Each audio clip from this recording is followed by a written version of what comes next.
We are live again, season 4 with another episode. LinkedIn Live, your bold voice. Please. I've got one of my most dearest friends, which I cannot wait to share, Erica, with all of you. And Erica and I met online, and we've met in person. We're dear friends. All this great stuff. That this is the beauty of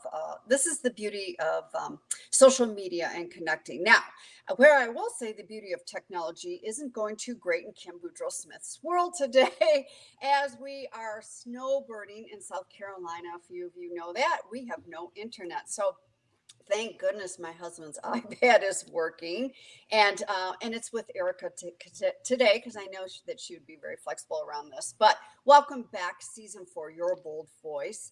Couple of things.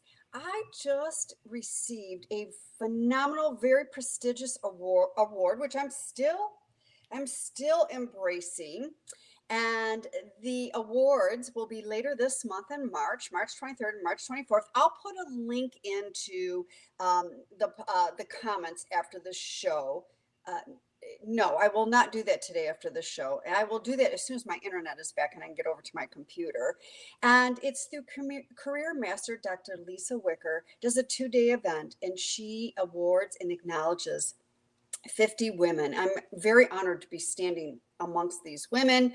Anyways, I'll give you all the details, like I said in the comments, within 24 to 48 hours. I just wanted to put a little plug in for that. And if you feel like coming, the link, you can grab a ticket and come on down. It's all online, unless you want to fly into North Carolina and attend the event live.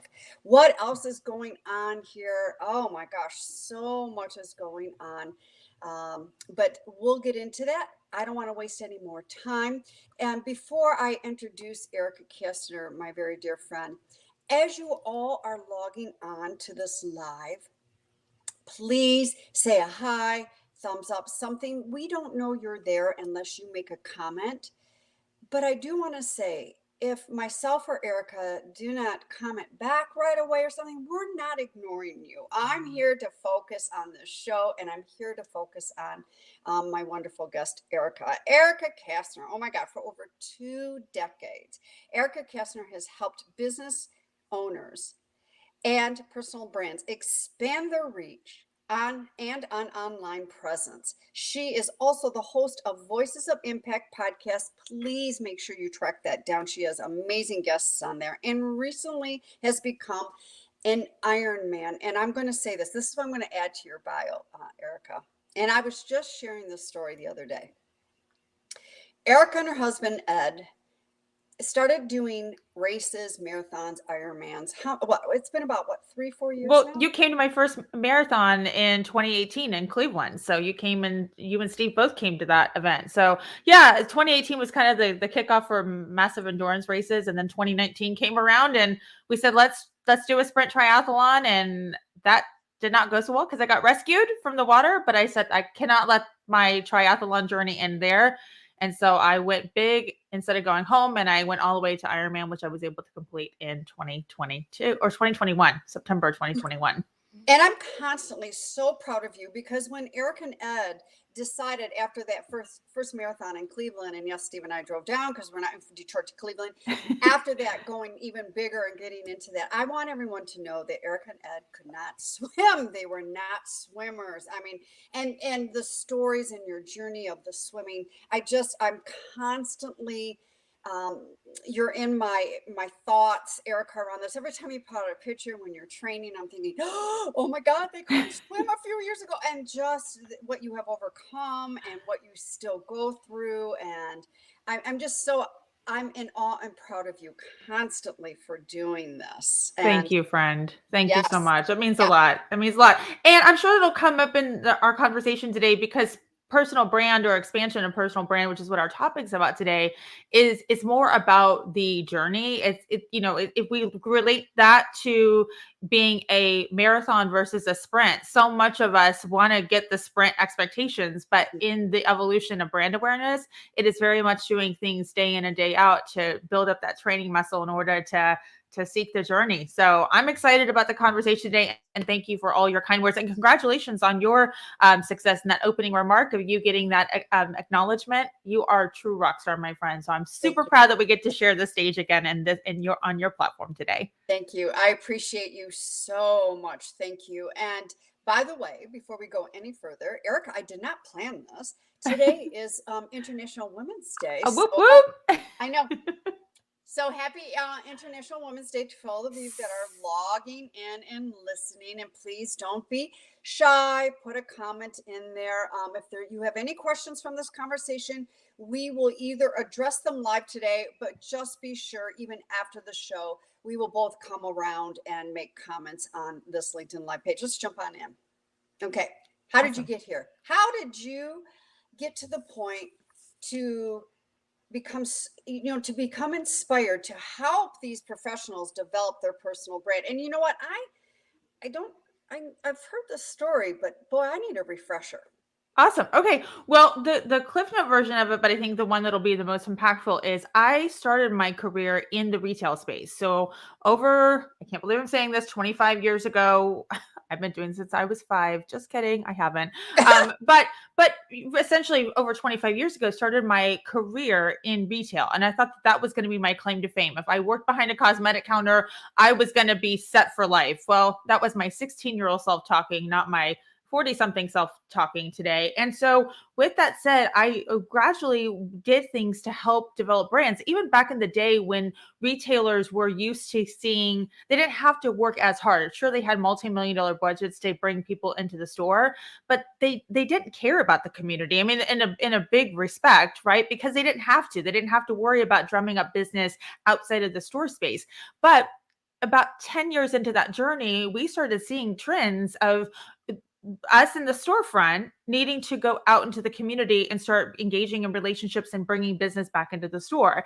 And so that was like my first introduction to really understanding the magical listicalness of brand expansion and doing it beyond just like what we might be doing in a marketing budget. And so when I shifted to the Florida market, which is where I live now in 2005, I can't believe I'm saying 2005, but that became really evident when I now was out of the retail space and in the professional service space.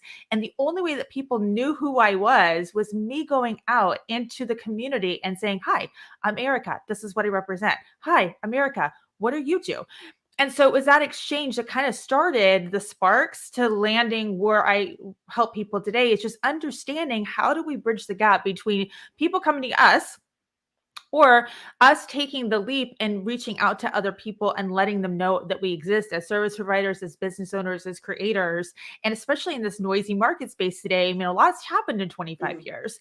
And so it's a matter of just incrementally getting into the ecosystem of what makes people psychologically make that decision to work with our brand, to align with our brand, to create affinity and association with our brand. But it really starts with us. And for anybody that's listening to this today, you don't have to have a massive marketing budget. I'm going to prove to you today, hopefully by the end of this conversation, that you do not have to have a massive marketing budget to go position yourself all over the world. My brand is felt in 26 countries to date with my podcast and some of my other initiatives. And I did that on very little marketing dollars. So I'm excited that we're going to dive into this today, Kim. And hopefully that gave our audience a little bit of a high level view of why I'm talking about this and why I'm so passionate about this. Okay, so let's stay right there. I just heard such a beautiful, priceless comment on how you did that with with very little marketing dollars, a budget. So let's go meet the new business owner that has been in business around 2 years, and has been doing good, has been doing some things, but now want to enhance and up level the business, but doesn't have a huge marketing budget. I mean, what can they do? And I mean, like, I know a lot of things that you can do to be visible, but what can that person do? So it starts with understanding. So I imagine if you're 2 years into your business, you already know your value proposition, you know what problems you solve, and you know who needs that support. So if you're not already doing this, start thinking about the 3 to 5 industries, the simplest form of this. And we're going to compound this in a little bit. But the simplest form is to start with the 3 to 5 industries that are logically talking or marketing to your customers. So let's just say you mentioned Ed earlier, Kim, and I know that you you have that you adore Ed, and so we'll bring him into the mix. So my husband is an insurance agent, and so Kim's husband's an insurance agent as well too. So both of our partners in our life are insurance agents. Now they actually build relationships with mortgage brokers, realtors, wealth advisors. So they are building affinity with industries that are likely already talking or marketing to their ideal client. Now, obviously, if Ed was in the commercial space and for insurance, it'd be a different story. But he's already thinking about the 3 to 5 industries that are already talking and marketing to ideal client, and then going to meet those people and find out how you can build affinity partnerships with them, whether it's through referrals, whether it's through collaboration, content creation opportunities, speaking gigs, all sorts of things. So start there, and then from there you can build up with what are they doing to create content? How can you partner with them? Just like Kim and I are doing today. Kim's in the speaking space, I'm in the branding space. And although there's some things that cross over in our spaces respectively, I know she's the queen of making sure that people are communicating from a place of strength and confidence. I would like to think that I'm the queen of being able to say, now that you have a message, let's go plant that somewhere where your people can go like hear it and absorb it. So it's just finding those people like what Kim and I are doing today. We're talking and marketing to our same client. Now we're sharing content platforms. She was on my podcast not too long ago. I'm now on her LinkedIn Live. And that didn't cost us money, but that did cost us time and energy in terms of building up relationship, which I'm cool with because I love Kim. And, clearly she loves me too. So it's a great match. And you could do that without having to spend marketing dollars. You can reinvest those dollars into other aspects of your business. Yeah. Now, do you help clients get into Facebook ads? Do you go down that avenue? So I have other people that know how to do that for sure. But I find that especially if you're just starting out, Facebook ads might not necessarily be the thing that you want to go do. You might test a lot of marketing dollars that you can't get back. And so, not that you can get time and energy back either, but I would much rather see small business owners or new business owners exercise their voice and build those relationships, because they're doing 2 things. Number 1, they're building relationships, and number 2, they're exercising their communication skills and being able to talk about the things that they want to bring value to in the space. So they're doing 2 things at the same time in that regard versus just testing things behind the scenes and not engaging in the process. There's I see a lot of that with I don't work with a lot of fairly new entrepreneurs, business owners, and I don't work with, early on the track for management Mhm. with women in corporate, organizations. But first of all, here's what I see a lot of: struggling with the ideal client, that niche, and I'm not a big niche word, but that niche. And we need to, it would be like, look, I understand, Erica, who your ideal client is, because I've known you for a while, so that if I'm in conversation and dialogue and what you do, I can refer over. But if I don't understand that, then I cannot refer over. I can't. It becomes too convoluted. It's too stormy. We can't see the Mhm. stormy. So I see a lot of lacking the ideal client, the niche, and not knowing what platform to going to the latest and greatest TikTok of shiny flashy object syndrome going on, where I have nothing against TikTok. I am not on TikTok, and nor do I even scroll the TikToks.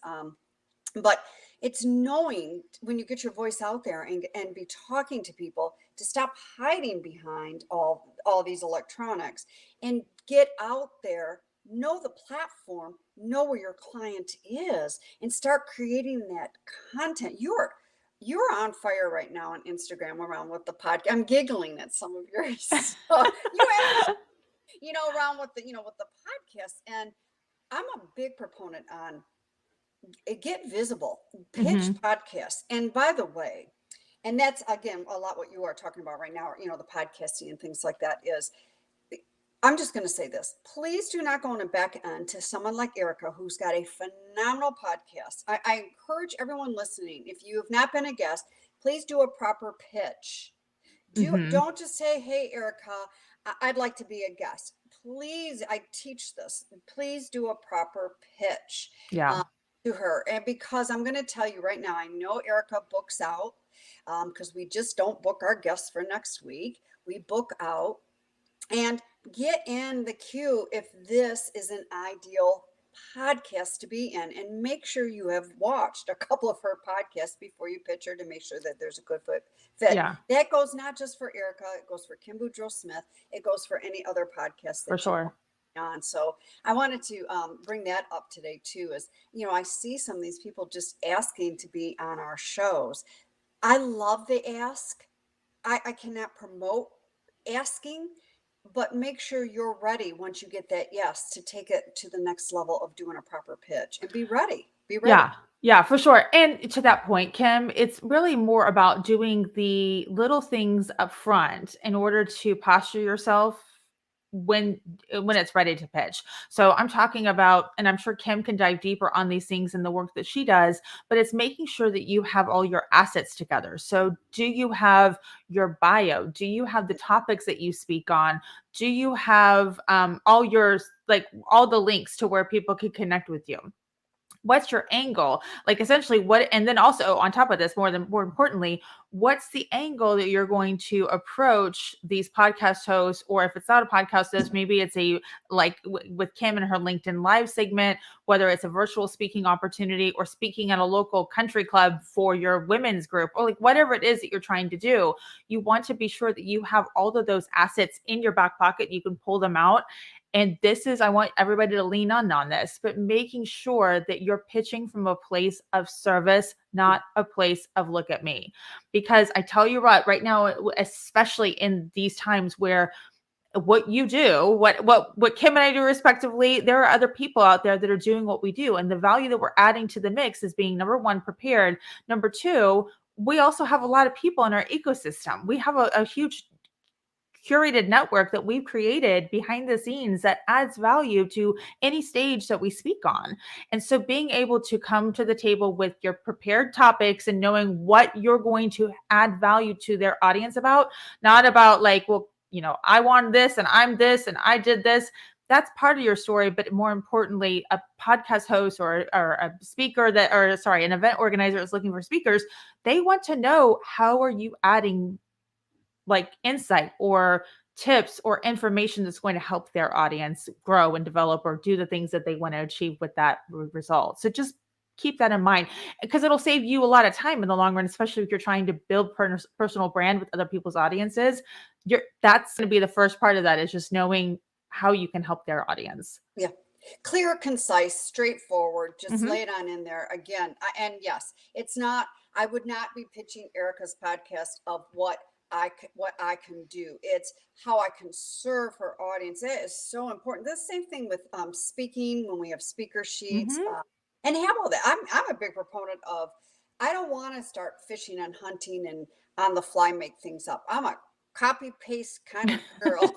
Yeah, don't make it hard for the host or the Yeah. event organizer to try to hunt down your information. So, Right, right. You want to keep it very clear and concise, because we are in a very saturated, since we went into a pandemic, this online has become extremely saturated, because people have mhm. now learned that they can do a lot of things online, where pre the pandemic, we had still people in brick and mortar, not necessarily always online. So it is very saturated. So how do you, and what would you suggest attributing the success from going local? Because I know you were local. This is, I think you were local right before I had met you. Yeah. Yeah, so I had met you shortly after you made the transition from local to an international brand. And what can others do to do this? So a lot of it is, so for our listeners right now who are eventually they have their sights set on having a global reach with their brand, but they are challenged right now because not a lot of people know about them on a local front.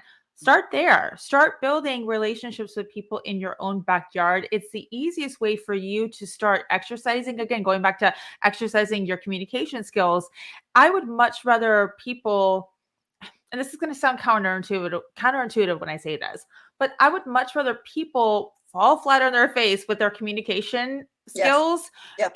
in a room of 3 people versus doing that in front of a room full of 300. And when I say 300, I mean like either in person or virtual. And we as business owners, we are in or creators, we do the thing that we want to do because we want to create an impact and we want to impact a lot of people. But if you're not ready to go speak to 300 people because you haven't done the work to speak to 3 and connect with 3, I would start there. I would start practicing. When I first started out, Kim, and you know this about, I mean, just because of the longevity of our exchanges and our chats outside of, media, but I literally started events, and before I technically started my business in 2015, I started doing my own events in 2014. That first event that I hosted, it was in a ballroom in like a Crown Plaza, local Crown Plaza. There was all of 7 people that showed up to that event, and like one of them was my husband, and I think the other one was my daughter, my stepdaughter, who was taking pictures. Like, so it was not like the grandiose of like, oh my gosh, I'm going to impact all these people with my message, but I had to start there. So if you can get really if you can be consistent with doing things on a weekly basis or on a monthly basis to touch your local audience, then you can start looking outside of your region and saying, well, what opportunities are available for me to go speak in the next county over, or talk to somebody in the next state over, because they have, like in Kim's case, Kim and I are in different states today doing this thing.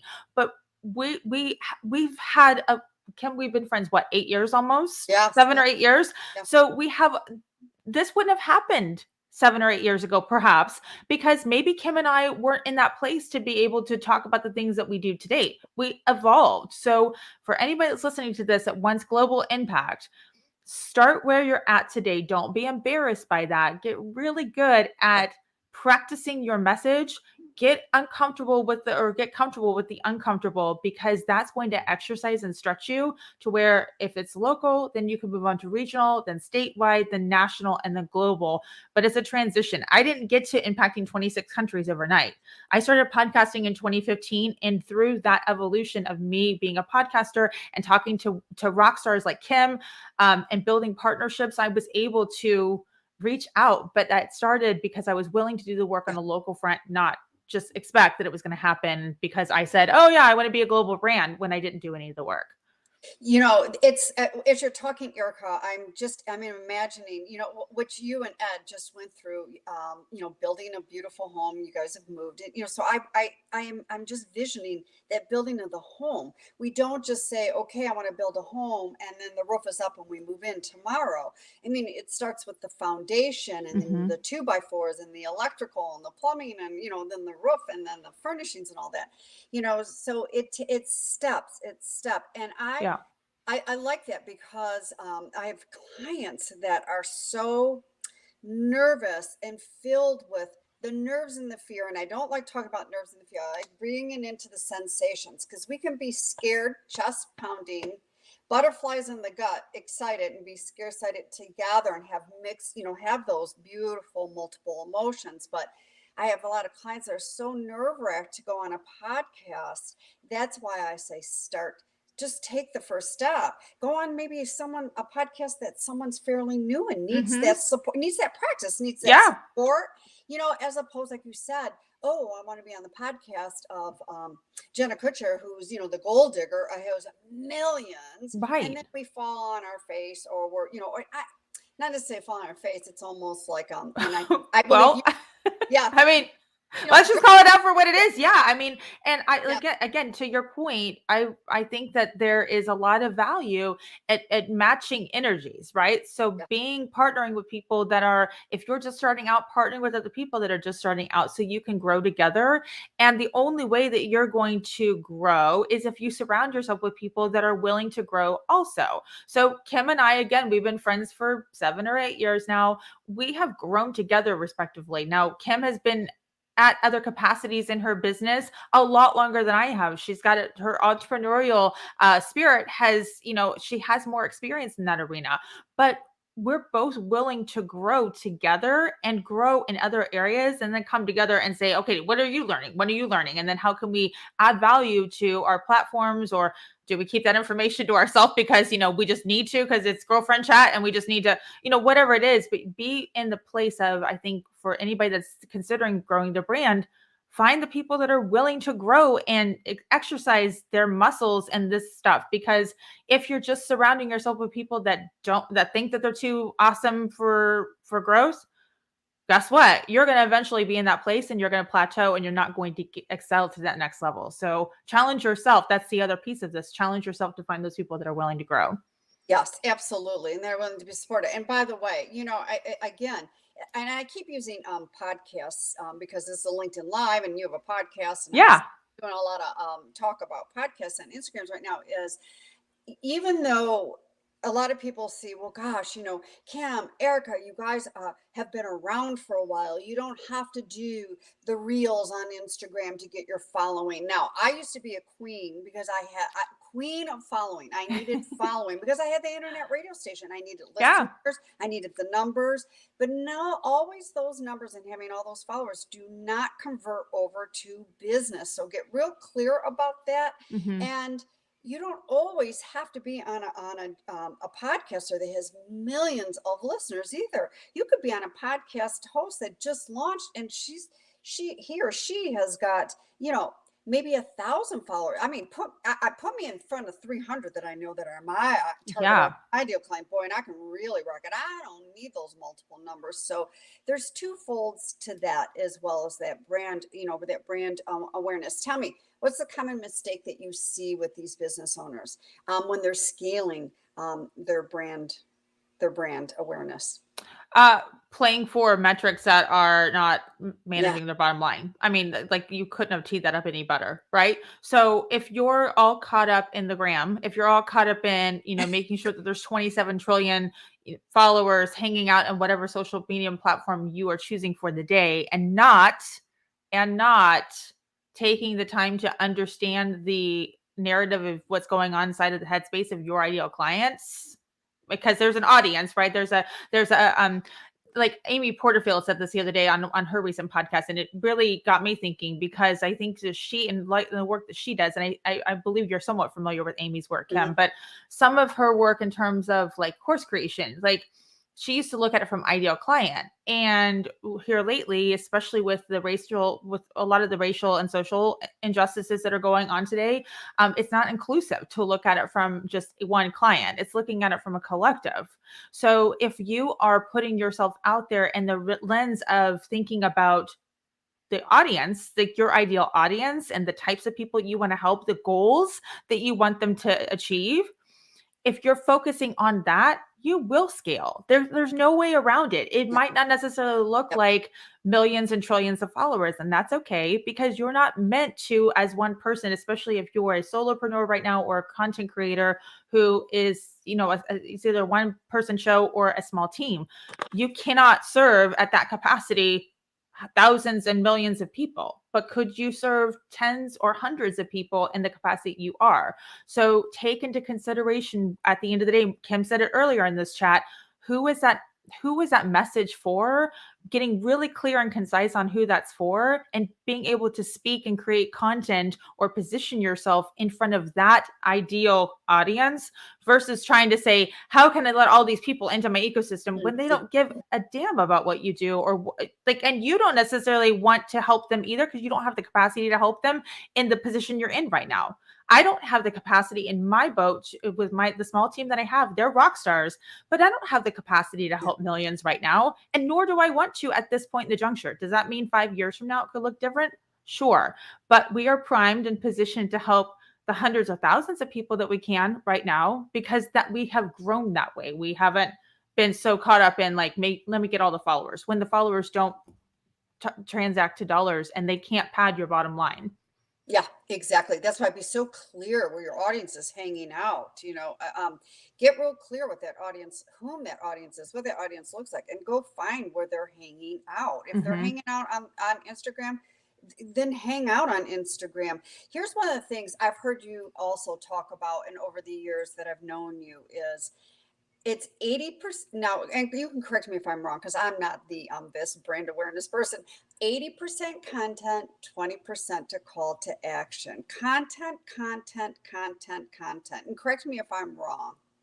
Well, I wouldn't. I would never correct you on this stat, because I'm not even totally clear about it for my own purposes. But what I will say about content creation in general is your content creation is just part of the puzzle. Then you've got to take action and get it out there into the world. So that's why I love something about, if we go back to scaling, but I think it'll address what you just asked me in this question, is that if we are looking at what's right in front of us with the 3 to 5 industries that are likely talking and marketing to our ideal client, if we can build, if we co-create content with them, let's say in the podcasting sense, if we go speak at their event, whatever it is, that's going to help us leverage what we're doing. And so that we don't have to always do the heavy lift. One of the reasons why I love co-creating content, and Kim, you know this about me, but I'll share this with our audience who don't know me yet, is that that's leverageable. I don't have to rely solely on my audience for this co-creation of content that Kim and I are creating right now, because she has an audience and she doesn't have to solely rely on her audience right now. She can piggyback on my audience right now to help leverage our awesomeness. So if we're spending the time to create the content,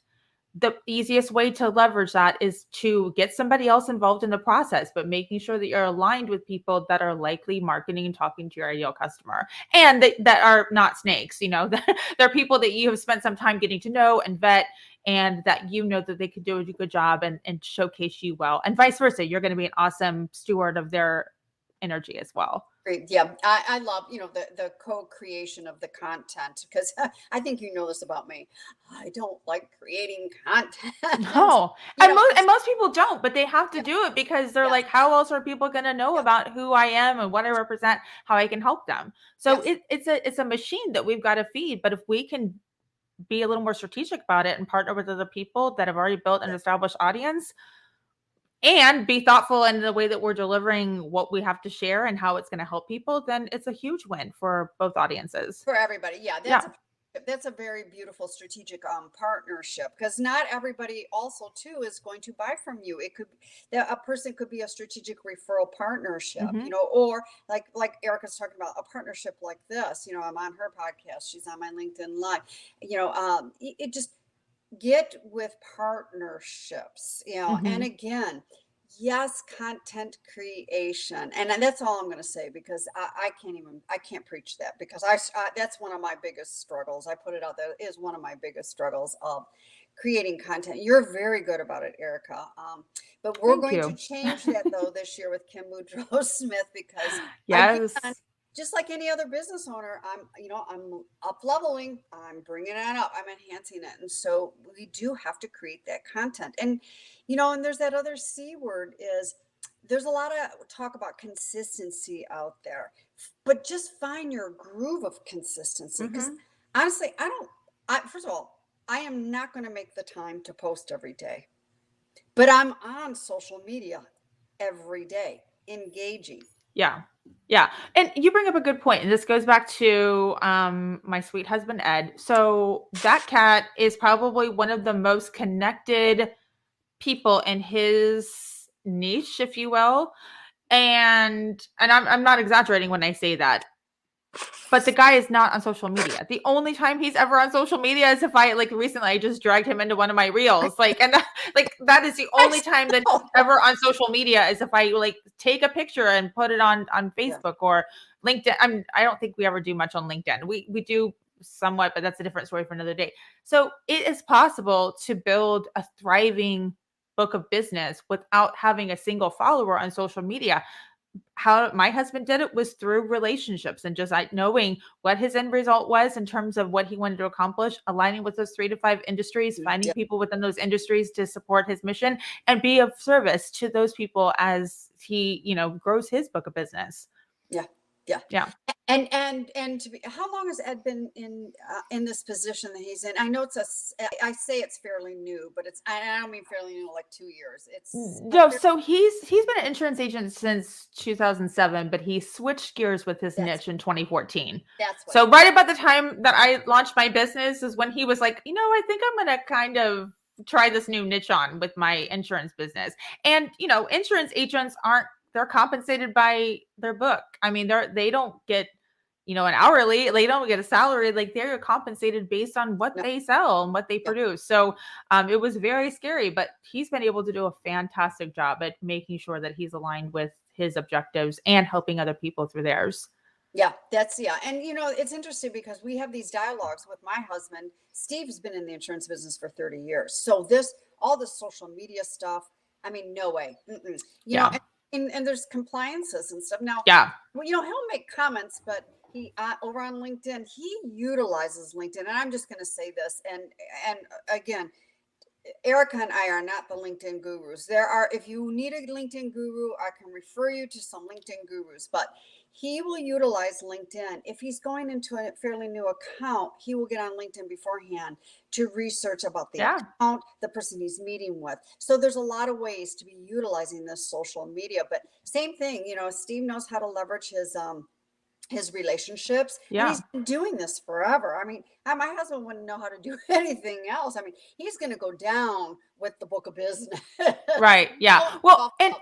and you bring up an excellent point, and I'm remiss that we didn't call it out earlier in this, considering we are on the platform. But Ed's affinity towards digging deep and finding people within these industries that he was searching out, that was all found on LinkedIn. So anytime I need to do investigative research Yes, on maybe bringing in other podcasters for the things that I do, because my show is now predominantly we interview podcasters and other video creators for my podcast. That's like the one requirement that we have. Well, we have a few, but I mean, that is a main requirement, that you've got to be a right. current podcaster or video producer. And so where am I finding those people that are serious about that? LinkedIn in a lot of cases. Now, can I find them on other platforms? Absolutely. But I'm generally going to seek those people out on LinkedIn because they're professional. They're positioning themselves from a place of strength traditionally on this platform, because it's not this flash and dance. It's straightforward. So consider that as you're trying to expand your own brand awareness, leveraging this platform to help you with that. You can find a lot of information out about people through this platform. Don't spam them, but get that intel and figure out who's who in the industries you're wanting to align with, and then take it from there in terms of outreach. Yes, I love LinkedIn. I love LinkedIn. And Mm-hmm. I also love Instagram because I get to see people like Erica, who's very entertaining, Thanks. yes, and you do a fantastic job. Okay. This is the final question around your business, because I want to get into a little bit of the personal as well. Because you know me, you're a bold voice, her bold voice. I'm all Yeah. about the bold voice. So, all right, what is the advice, suggestions that you would give somebody who's building their personal brand, but is, oh, this is one of my favorite, that is fearful and nervous about being visible? Ugh. So again, it really starts with understanding who you're trying to serve. When you're crystal clear about that and what solution you have to help them with their problem, then you become unstoppable, because it's now your mission to help these people. And so one of the things that we can do, I did a post about this last night. You don't have to necessarily be front and center like on a video like Kim and I are today. You don't even have to grace a stage, a virtual stage or a physical stage. And so if speaking freaks you out in that regard, from a visual standpoint, open up your voice behind a podcast mic. Traditionally speaking, like my podcast is strictly audio, even though we Right. have the camera on when we record it, just so I can see people's interactions and they can see mine. But that is strictly an audio medium. So if you are wanting to create intimacy with your voice, with your messaging, part of that is saying what platform jives with me the most. If I'm scared to get in front of a camera or be on a stage, then could I hide behind a microphone? Even though you're not hiding, you're very front and center with your voice. And I think that that's where I could just help our audience think about, you're expanding your voice doesn't necessarily mean you have to do it face to face. Does it help because it's another way for people to identify with your brand? Absolutely. But if you're nervous about it up front, then what can you do to exercise that muscle through audio form? If audio freaks you out, how can you do that in a written form? So there's no excuse today in 2022 with all of these platforms to position yourself. I will say this, that if you're scared to do it today, and Kim had mentioned this at the beginning in my intro. So I'm an Ironman today. If you don't know what that is, it's a 2.4-mile swim, a 112-mile bike ride, and a 26.2-mile run. Prior to doing Ironman, nobody would have ever accused me of being an athlete. But justifiably today with my Ironman medal, I can say that yes, hell yes, I'm an athlete. And the only reason why I can say that today I'm an athlete is because I showed up and did the damn work when I was scared, when I didn't know, when there was water above my head. I didn't know how to swim 3 years ago. And a lot of you are drowning in the details. A lot of you are drowning in the what ifs until you go out there and do the damn thing. When you go out there and put yourself into uncharted waters, when you are willing to put yourself above, water above your head and say, I'm willing to get into this mess. Believe it or not, y'all, believe it or not, some of the most magical listical things, yes, that's a word, magical listical things can happen when you throw yourself in the deep end. You know what Yes. happened the other day when I put myself in the deep end of the Gulf of Mexico the other day when I did my mile swim, Kim? I saw dolphins. I saw massive sunfish in like 10 feet, 11 feet, 20 feet of water. I would have never saw that if I didn't challenge myself to go into the deep end. So y'all right now, if you're scared, you're standing on the shallow end. There's a lot of similarities what I'm sharing right now with Ironman and business. If you're scared of it right now, your sign is to go out there and don't tread in the shallow end. Go challenge yourself to be in the deep end. You will learn so much about yourself in that process, but go get some help. Don't necessarily go out there and try. I would never went out into the ocean by myself. I always had somebody that guided me on that process and until I felt confident enough to do the things myself. But you have to do the work. You can't just say, oh, I'm going to get there one day and I'm going to do it. No, for me to show up and actually have the strength and the stamina to do Ironman, it took me 2 years to practice 5, 6 days a week, sometimes in freezing cold, sometimes in hot conditions, but it did the work to make it happen. So for you who are listening to the parallel of this right now, of this story, wherever you're at in your business and you're feeling stuck, you're probably in the shallow end and you're not willing to go jump into the deep end. Go put yourself in the deep end with somebody that knows what the hell they're doing and go get that support and do the work to make it happen. Because once you do that and you do it, commit to it on a daily or a semi-daily basis, your life will change a year from now if you do that Yes. work. Absolutely. And it's interesting because one of the questions that I had left was how do you compare going through the Ironman, working up to the Ironman with the business? And thank you so much. You read my mind, which I love. But Erica, it's so true. Is get the help, and when you get the help, damn it, quit resisting the help too, Right. and stop with all the goobly gobblies of the ugliness. And I call her the hag in the attic, the inner Yeah. critic. I mean, surrender to it, because let me tell you, there's been times I've been underneath my desk with tears going down my cheeks. There's been times where I've been scared. I see the business which is here and it starts going down, but I've known how to pull up those bootstraps of my shoes and get the help so I can work through it and embrace all of it. Now, no, I'm not an Ironman person, and let me tell you, I have huge admiration for Erica, who's doing the Ironman. And at this point in my life, no, we will not be doing that. But the analogy, if you're in the shallow water, take the next step. You don't have to get out of that shallow water and go on the high dive to the deepest nest over yourself and literally shock the hell up out of yourself. But take the next step and make sure you're getting the help. Get the help. Yeah. And surrender to the help and stop trying to show up like you're so fine, so perfect, everything is all together. Because let me tell you, Erica, I not only just because I know you, but I love following your journey of that Ironman. I mean, I remember that, when when you guys were doing those open swims, it's like your first time in an open swim. I mean, you're hanging on the side of the board to the coaches that are out there, and Yeah. water's coming at you. I mean, I can only imagine all of those insane sensations that you're going through in water. Because again, in order to learn to swim, you didn't just dive into the ocean. It was in a pool, and then But slowly but surely to a lake, and then the ocean for the open swims and stuff. Your journey has just been amazing. And to watch you cross that line of that first marathon that you and Ed ran in Cleveland, yeah. with cramps in the legs and the muscles, and having to stop, and because of what went down, and but still being so supportive of yourself. And it wasn't matter of, oh, this is taking me forever to finish, which did not take you forever to finish. Let's get that. Right. It It's did take me 6 hours, but and that would seem like forever to some people. But to that point, give yourself some grace. I mean, oh for my our listeners God. today, give Yeah. yourself some grace in this process, because what you think is going to be down the road of success, you will find. And just like my journey, if we're tying this back to business now, like, have I been the victim of an algorithm? No. I mean, like, and we all play that victim of like, well, I don't have the following because it's an algorithm's fault. No, it's because my content sucked Yeah. and I needed to re-engage with my Yeah. own thought process in terms of what needed to be delivered out there. And I could not have done that by myself. I had to bring in supportive people Yeah. like Kim, like other mentors that have guided me along the way to make some of this stuff happen. So we are only as good as what's trapped up in here. And if we're only allowing ourselves to guide ourselves in the process, we're not going to make it.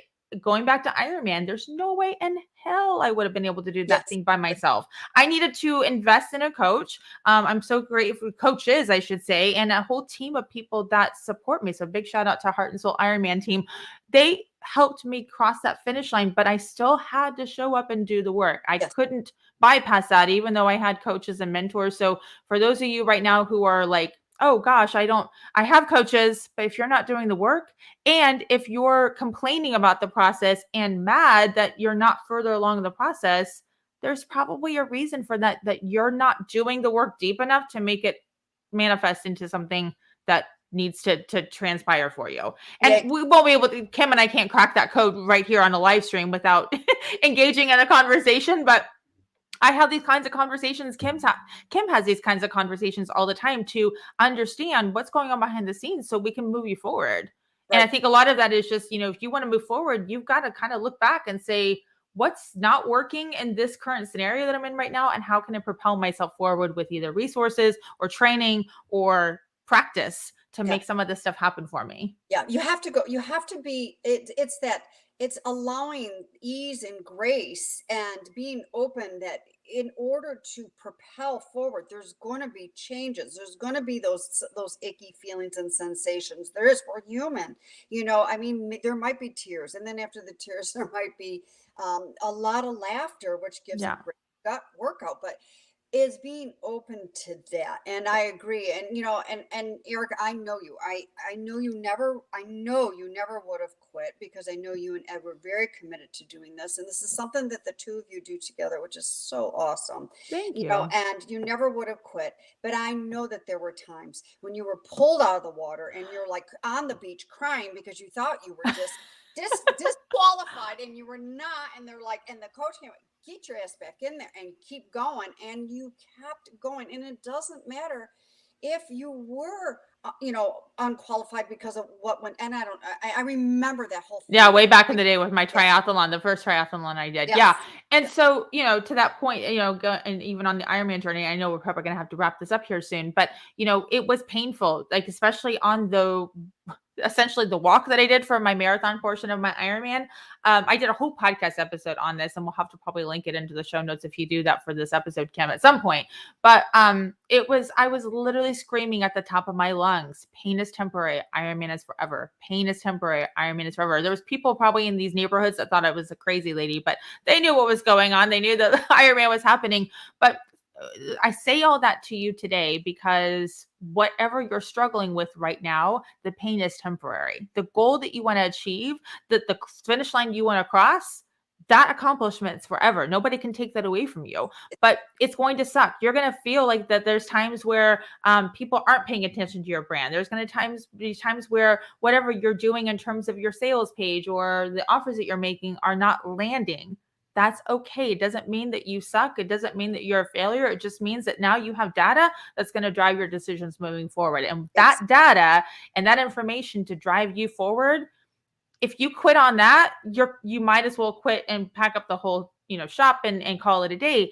Because if you don't show up, who misses out on your gifts if you don't show up? Who misses out on those opportunities to be served by your message? And so suck up the pain. I hate to be like